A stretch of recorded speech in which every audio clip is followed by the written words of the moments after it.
Welcome back to the channel, everybody. Today we are going to be making this bad boy. So if you're new to my channel, I make a bunch of 3D printed baits.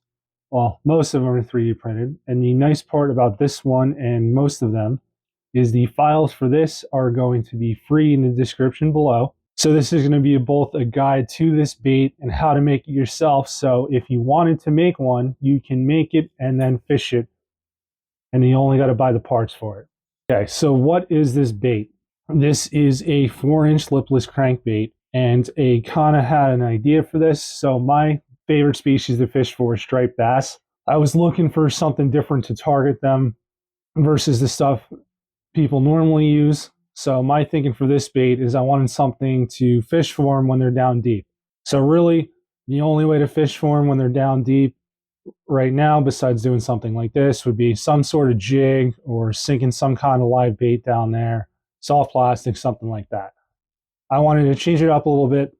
I like to have as many options as I can to throw at them just in case, you know, maybe they won't eat one way, you throw them something a little bit different. This is going to have a totally different action than, let's say, a jig. It's got a very tight wobble and vibration to it versus just bouncing a jig up and down. And I also think with a yo-yo retrieve that you're going to be able to cover a lot more of the water column than with a jig. I'm going to try to explain that a little bit. So let's say the striped bass are kind of up here somewhere, right? They're all throughout the water column. If you throw a jig down that's pretty heavy, it's going to sink very quickly and you're not going to get as much coverage through the water column. You have a lipless crankbait, not only is it a totally different type of action, but it's going to sink. And my plan with this was to do a yo-yo retrieve. I didn't really get to fish with this too much this year. I like the way it swims, but full disclosure, I haven't caught anything on it yet. And I really haven't gotten an opportunity to test it out though either. But anyway, the yo-yo retrieve should allow you to cover the water column a lot more horizontally and throughout the entire water column than using a regular old jig. That's my theory, at least. With that being said, like most of my other 3D printed baits, this design is totally free for you guys to download and use yourself. I do have one favor to ask though. This is kind of like a proof of concept bait. So this is only 4 inches. It should work for largemouth bass, I would think. I mean, people with the new swim bait craze throw tuna-sized lures down for them, so I see no reason why they wouldn't eat something this size. Musky, really anything that's deeper in the water column. But I wanted to make a 6-inch version of this bait, and I figured I would start out small, and then as a proof of concept, see if they'll eat this, and then work my way up from there. So please make this bait yourself and let me know how it works, how it catches fish. Let me know if I can make any improvements on it, and then I will update it and then post those files as well. The first thing you're going to need, obviously, to make this is the bodies. So we're going to 3D print a bunch of those, and that's going to be your first piece. We got that covered. I got 5 or 6 of these to make. Let's go over how to print the bodies. So you're going to need the file, obviously, which will be linked in the description below. This isn't going to cover how to 3D print. I'm just going to go over the settings that pertain to this. And we'll start with the plastic first. So I'm going to link that in the description. The filament I use, it's this polycarbonate and PETG blend. It's super strong and very easy to print. You guys are welcome to use whatever type of filament you want, but you will have to change the weighting of the bait depending on if you're using less dense or more dense plastic. And that's obviously going to change the strength too. You can print these with supports. It can be a little bit difficult to get them out, but it does make for a nicer print. And the only settings I really change is I use a 35% infill and I use a wall top and bottom count of 7. It just builds up the strength of the bait. So I already picked all the supports out of these. We just got to do this last one. I figured I'd show it off on camera. I like to use like a screwdriver, just wedge them in here, and then these will pull right out.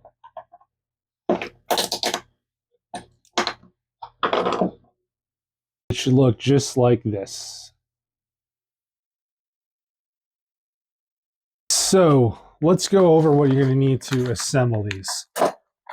So obviously you're going to need the body, which is going to be 2 halves. It's printed in 2 halves directly on the build plate like this. And we're going to need the hook hangers, and we also have to weight this. So for the hook hangers, I use these Worth hook hangers. This is what the actual like lure companies use to make their baits with. They're super strong. They are dirt cheap, and they're also stainless steel, so they won't rust. You're going to need 3 of these per bait. I'm going to link this down in the description below. You can order these in small quantities. I only bought 300 of these, but keep in mind when you're ordering them off their website, you usually have to do like a phone sale or an email sale, and their quantities are listed in the thousands because they're really made for like real lure manufacturing companies. But they're super nice, and you can buy in whatever quantity you want. Like I said, I only bought a couple hundred of these. So these just press fit in right here, like so. And they also act as an alignment pin to align the 2 halves together. So that'll fit in like that. And then there we go. That's how that's where our hooks go. This is where our line's going to get tied to. And this will fit on here, just like so. But we need to add our weight. So if you want the same exact sink rate I have, and you're using the exact same materials and everything, you're going to want to order some 5/16 inch chrome steel bearings. And this is what I use for my weights. If you've never done this before, they make cheap kits off of Amazon where you can have a bunch of different sizes, and it doesn't come with a lot. I would do that if you're experimenting, and then order the sizes you use the most in bulk. But right now, we're just going to use 4 of these per bait.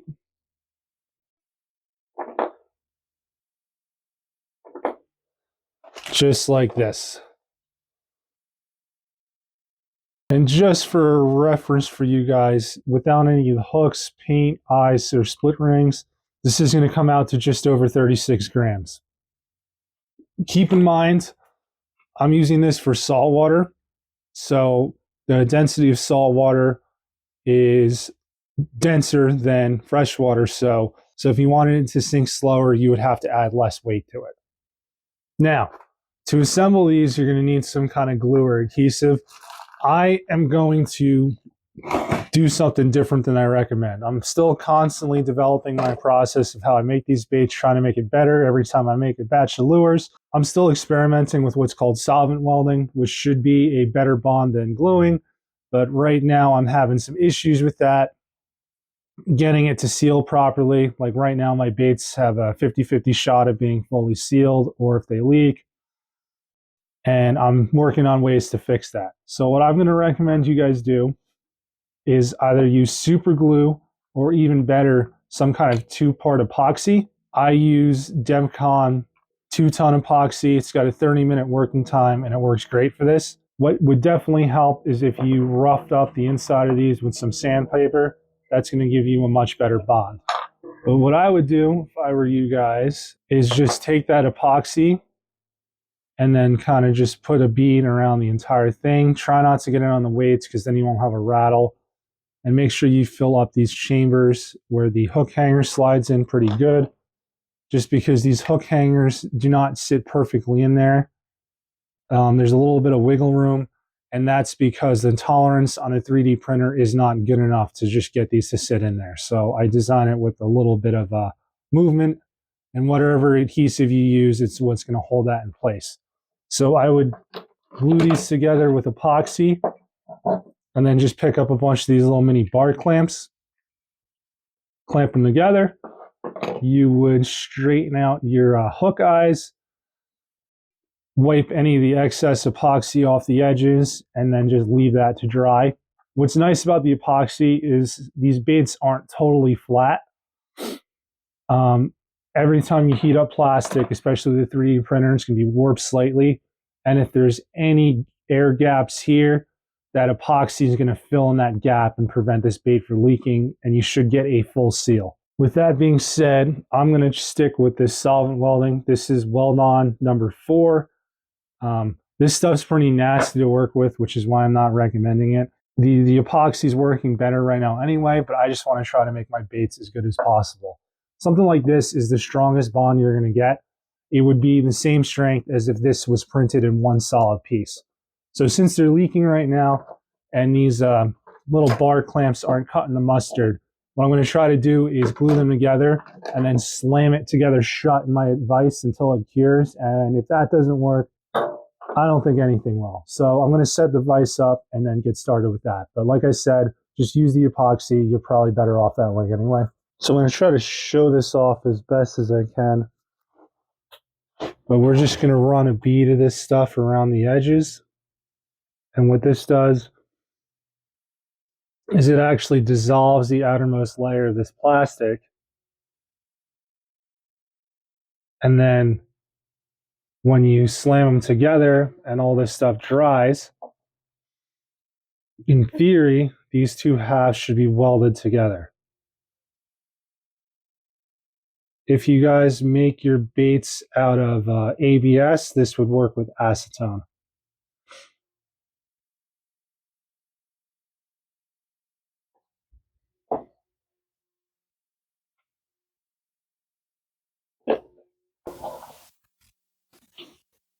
All right, so I'm just going to leave that in there for like 30 seconds, and we'll see if all these baits seal correctly. At this point, when all that glue dries, you can start cleaning these things up if you want. This is, again, going to be another optional step, but sometimes when they're 3D printed, they'll leave little burrs, and you might have a seam from whatever glue you guys use to put these together. Sometimes the print quality itself just really isn't that great. So now would be a good time if you're going to do any sanding, you want to sand the layer lines off. That's not something I do. Or if you want to like nick all these burrs off, you could definitely do that. So you can do as much or as little prep work for this as you want. It's just the more sanding work you do and deburring and removing all these little nasty bits, the nicer your bait's going to look in the end. Okay, we are ready for part 2 now. This step you probably won't have to do if you use epoxy or super glue to put these two halves together. You should have enough to fill in the little gaps in between the two halves of the body and lock these hook hangers in place. So since I use that weld-on stuff, that's not an adhesive, it's a plastic welding solvent. It's not like an actual glue, it just fuses the two halves together, so these things still freely move back and forth. And we're going to fix that with some super glue.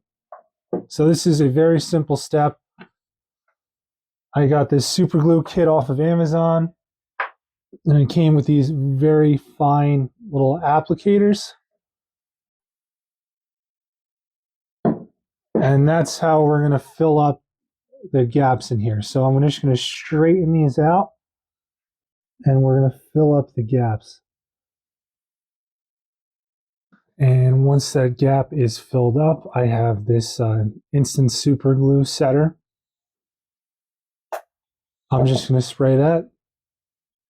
And this stuff should set up within a few seconds. I just give it 10 seconds and I will move on to the next hook hanger. So I'm going to do that for each hook hanger on all of these baits. Alrighty, we got everything prepped here and we're ready for paint. You guys haven't seen my other video. This is my universal lure holder. They use these extendable back scratchers so they can hold any size lure. This is one that's not in use right now, but it's pretty cool. So you can make big lures and you can make small lures just using this bad boy. These also fit into the drying motor I made. I'm not going to use that for these baits. We're trying a new method of clear coating. We're going to try dipping them in UV resin. But regardless, if you guys do use some kind of epoxy or some kind of clear coat where you need to rotate it, these are meant so you can paint the bait right on here, which we're going to do today. And then you can throw this right in the turner and then it'll turn and rotate. So you don't have to touch the bait after you start painting. But anyway, we're going to get started. We got 6 different baits here.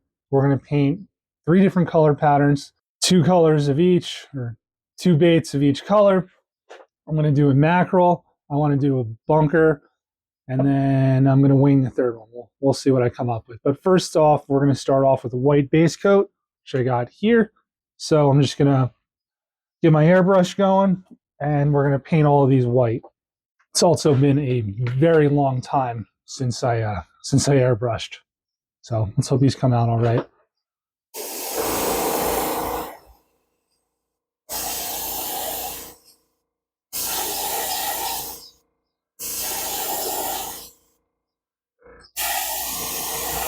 Okay, 5 more to go. All right, so now that we got a nice white base coat on these, you should be ready for paint. If you've never airbrushed before, this Createx paint's a heat set paint, so we're just going to hit this with a heat gun really quick and let that paint set so we can move on to the more fun colors.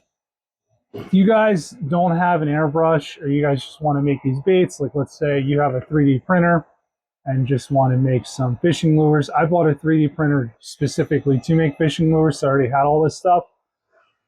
But painting's probably the most expensive part, minus the 3D printer. You gotta get an airbrush and a compressor. You guys definitely don't have to do that. You can paint these with regular old spray paint. You can use, I've heard of people using nail polish, or really any sort of paint that'll stick to the print. You guys can use. You're just gonna make sure you got a clear coat in the end. So don't let all the fancy equipment discourage you. Go ahead and make some baits. If you already have the 3D printer, these things are they're cheap to make. They only cost a couple bucks a piece. All right, I'm going to give these a little time to cure, hit them with the heat gun one more time, and we'll move on to the fancy colors. All right, so we're going to hit 4 of these baits with silver on the bottom, 2 for the mackerel, and then 2 for the bunker. It's going to give it a nice silver belly to reflect in the sunlight. We're not going for anything crazy here. I just want a light reflection.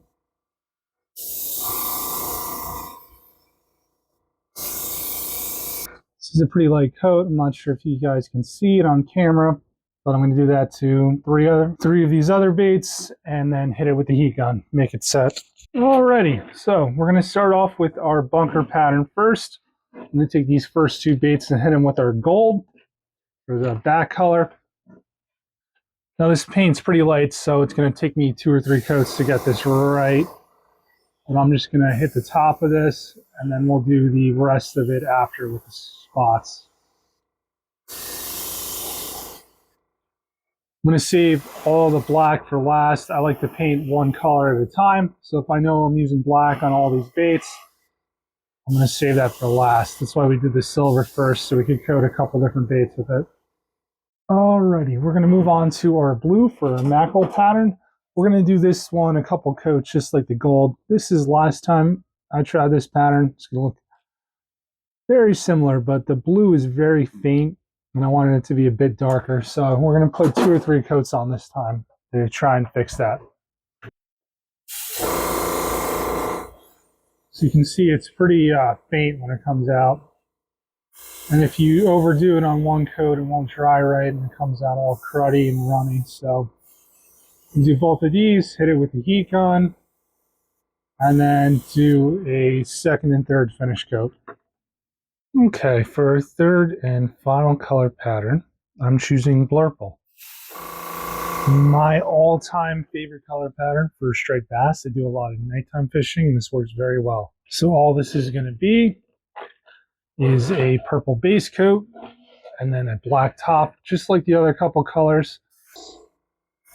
We're definitely going to have to do multiple coats of this, so I'm going to paint this up, and probably, honestly want to say 3 or 4 coats, and then I'll see you guys when that's done.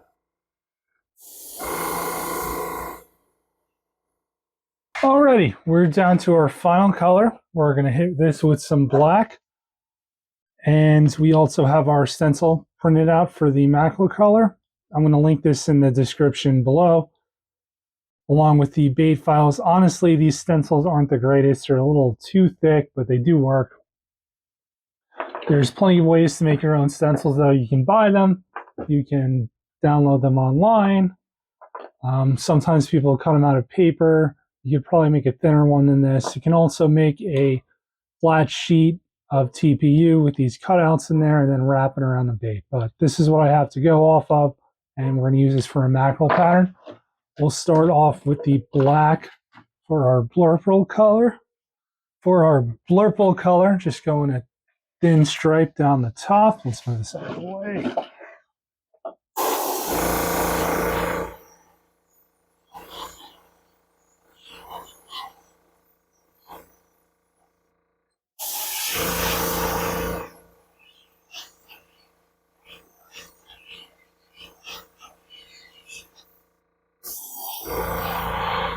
For the bunker pattern, we're going to do the top as well.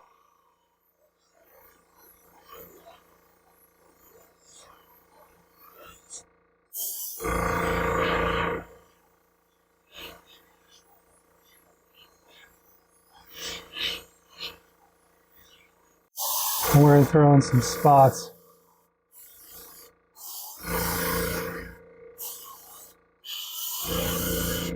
You probably get a little better with some stencils or something like that, but I don't think the fish care.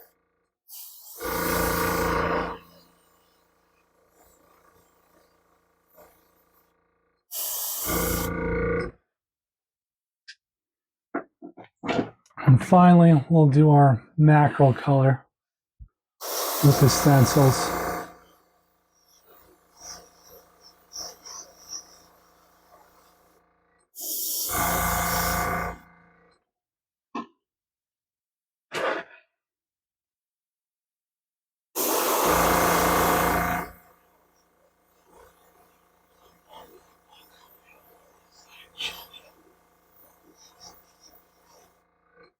All right, I'll see you guys after all these baits are done. Alrighty, we've given our paint some time to dry. All our lures are fully painted. So what we're going to do now is we're going to add our eyes. These are just regular cheapo stick-on glass eyes I got off of Amazon, and we're going to use the 8mm size. So sometimes when you're doing clear coats, these eyes tend to fall off if you're using some kind of dip method. So what you can do to avoid that is just put a little dab of super glue in the eye socket before you put your eye in. And there we go. All right, so I'm going to glue all these eyes on all these baits, and then we're going to move on to doing our mid coat. All right, next we're going to be doing a mid coat. I'm trying this out. I've never done this before. I actually got this tip from an engineered angler video. For the clear coat, I'm changing things up a little bit for my final top clear coat, that is. Rather than brushing the UV resin on and using the drying motor and everything, I'm going to give the dip method a shot. I was having a bunch of issues before with fish eye or little spots that the clear coat wouldn't stick to and everything. So putting a mid coat is supposed to give you a more even top finish and basically seal the paint in so it's not interacting with the UV resin, and it just adds another layer of protection. So we're going to dip all our baits in this and then hang them on this bad boy.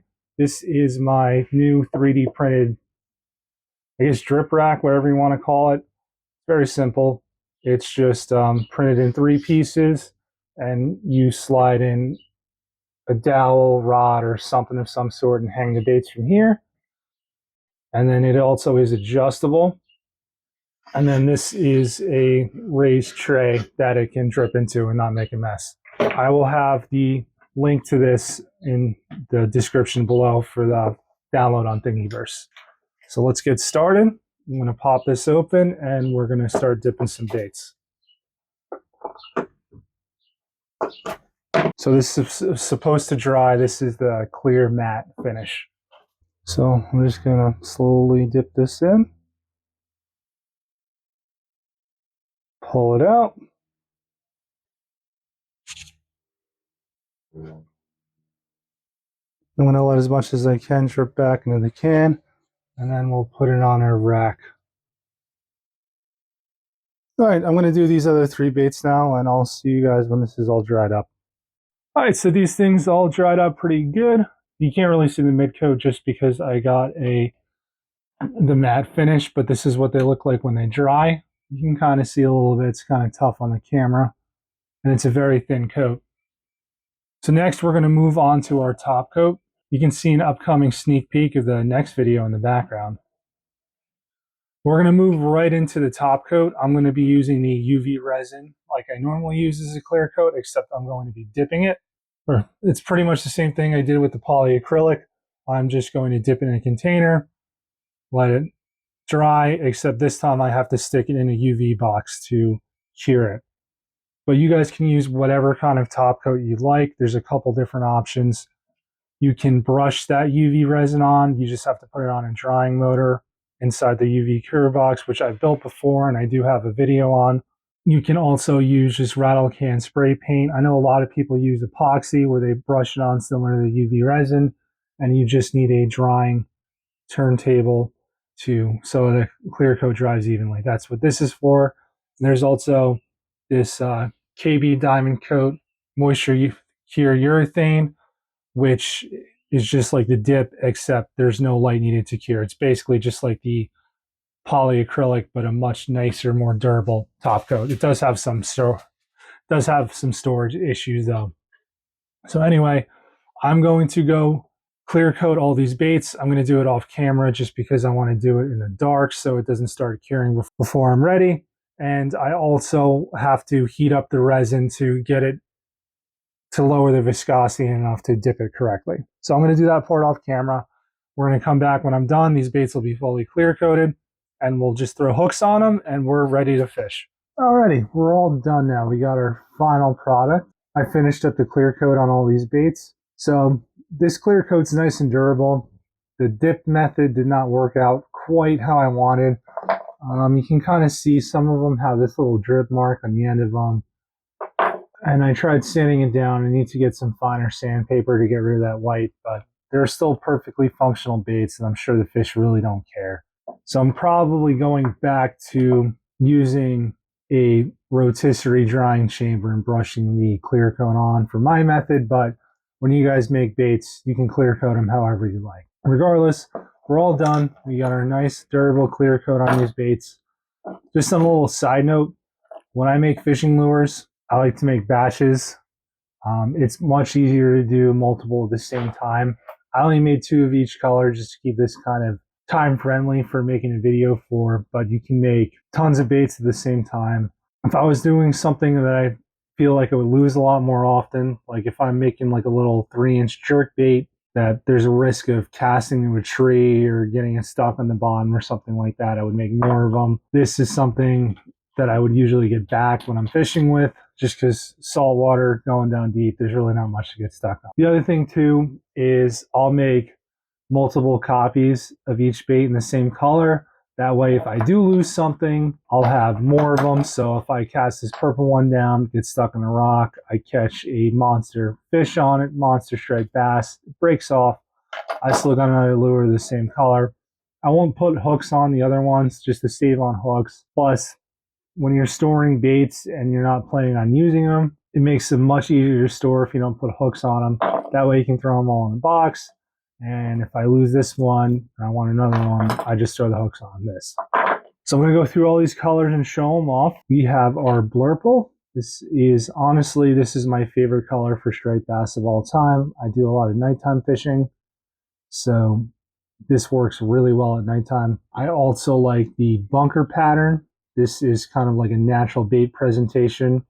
It's made to mimic a bunker, medheadin, pogie, whatever you call it where you're from. It's the striped bass's main food source throughout most of the year that it's in season, by me at least. And then I also did mackerel. That's another bait fish that striped bass like to eat. It's a little more popular north of here, but I find this color works very well down here too. And then we'll show off the hooks. I put the hooks on these baits.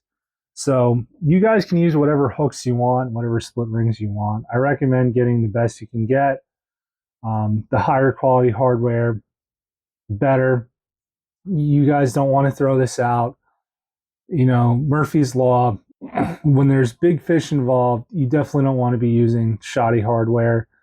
I mean, the last thing you want is to be using some cheapo split ring and then you catch a monster fish and it breaks off. It's worth every penny to get good hardware. For the sake of this video, I didn't really use good split rings. I'm probably going to change these out, but these are size 7 stainless steel split rings. They do make much better ones. I got all my hardware from Barlow's Tackle. they have pretty good deals on bulk stuff. So I use that.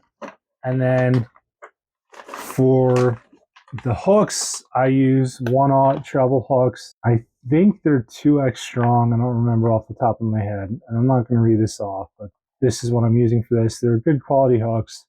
I haven't straightened any out. This is what I use, but you guys are free to use whatever you'd like. One thing for the hooks though, and even the split rings, it doesn't really matter too much in this situation, but they do affect the weight and balance of this lure. It's less prevalent if you're using a bigger size lure. So this is a pretty decent size lure, so it's not going to affect it too much. But if you're working on like a 3-inch jerk bait and you use a different hook, it could affect the way it swims and affect the buoyancy by quite a large margin. For something like this, it really doesn't matter too much, and that goes based off of size. So this is the blurple with the hooks on. This is our bunker pattern with the hooks on as well. And again, my paint jobs really aren't that great. I don't think the fish care, but you guys can paint these whatever color you'd like and to the best of your abilities. And if I can paint it like this, I'm sure you guys can paint much better. And finally, this is going to be our mackerel color. And that's going to be pretty much it for this video. We got 6 new lures to catch fish on. If you guys have any questions on how to assemble these, leave a comment down below. If you guys have any requests on whatever lure you want me to make next, leave a comment down below as well. And I would greatly appreciate it if you guys make some, test these out, and let me know how it works. And that's going to be it. Thank you guys for watching.